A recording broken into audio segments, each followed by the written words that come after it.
president said that the economy is on the path of recovery. Super story. And then that we are making progress. What's your take? One of the policy statements of President Tinubu was on May 29, 2023. Subsidy regime is gone. And I asked the question, Mr. President, if you want to be honest with yourself, it is true that there was corruption in subsidy.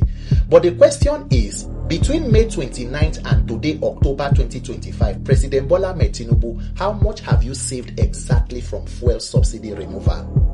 Because subsidy in itself was not a problem. It is the criminality in subsidy. Subsidy is paid in different forms in different countries. In fact, if you take out subsidy and you begin to increase money to governors without holding them accountable, you have only decentralized corruption.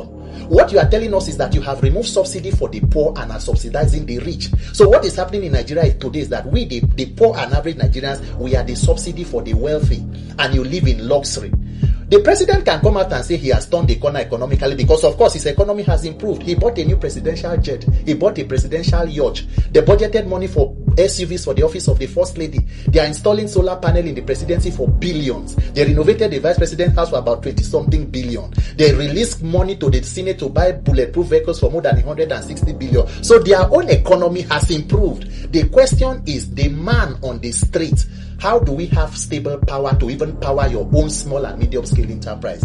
Sir, can you have a policy statement from a British Prime Minister on something as important as fuel subsidy, and then you cannot account for exactly how much was saved from it? Let us say, okay, we saved 50 billion. Do you know what 50 billion can transform in the health sector? How much is ASU looking for? How much do we need to improve educational infrastructure for the out-of-school children? More than 18 million to return.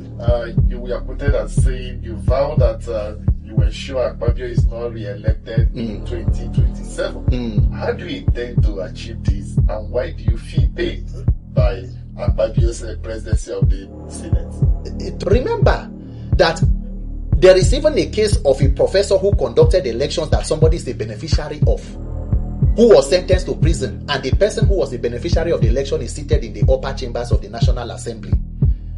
The Senate president contests the Senate primaries as a senatorial candidate while still contesting as the PDP or as the APC, a presidential aspirant in the APC. It is not about a person, it is about the Nigerian people. The people of Akwa Ibom, the people of Nigeria, everybody deserves good leadership. And if you are handed over the National Assembly and you can weaponize it against the Nigerian people, I think that you do not deserve public office. In fact, we thought that the 9th Senate under Senator Ahmed Lawan was bad until we saw the 10th Senate.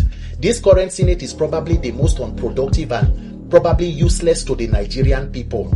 A Senate that has become an extension of the executive, where legislative leaders wait to get instruction from the presidency. The National Assembly today has almost become an extension of the executive. It is like the APC town hall. When the president goes to submit a budget, they greet him with his political mantra, on their mandate they shall fall. What exactly has the Senate in its 2 years going to 3 years of the 10th Senate done meaningfully well to impact the lives of Nigerians? It is just approving of loans and loans without investigation for the presidency. And then you see National Assembly members, instead of taking the pains of carrying out oversight, they are more interested in political controversies and all sorts. So for me, I think that it is high time for Nigerians to drain the swamp, because we are spending a lot of money. The budget for the National Assembly is above 350 billion. So when you spend so much money on non-essentials, on something that is not productive to the people, we are the collateral for that level of mismanagement and recklessness. Let's come back home. The FCT. How would you assess the FCT minister and his administration at the nation's capital? Well, you see the minister, I see him, it's almost like, they are almost like three arms of government in Nigeria. I think they are almost like an arm of the government, because even Independence Day, I see posters everywhere of congratulations on Independence Day to the minister. So I can imagine the level of power and, influence that the person would wield. If you look at, you will see projects going on and, all of that. My question is not always about projects. Leadership is not in building roads. Dictators build roads. It is not in coastal highway. What is the quality of life of a human being in a country? What is the human capital development? And even the so-called projects that you are doing, what is the transparency and accountability? At what cost and at whose cost? Who scrutinizes the budget of the FCT administration? So if you look at across board, it is a tale of recklessness, cavalier in their own impunity. It is like a country being governed by unarmed robbers, people taking from you and robbing into your faces. You can see the cover of the FCT minister. If you ask a question and say, how much exactly is budgeted for your logistics and your movement, it will become a problem. You will be the one who is the problem. But under due process and a rule of law, should we not know what is being spent on servicing the lives of politicians? One person will wake up and drive a Rolls Royce. When they ask you, say that because your father was a GM of a company when he was minister for the judiciary, who is building houses for them and pampering the judges. A person who at the end of an electoral cycle will also be the defendant in their court. Nigerians must wake up and ask themselves the question, for how long are we ready to tolerate this?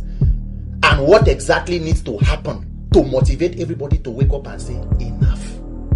Enough. I don't believe that it is impossible. It is up to Nigerians to wake up and realize that the power is with the people. You have the number and the strength. Wake up and take back your country and rescue it.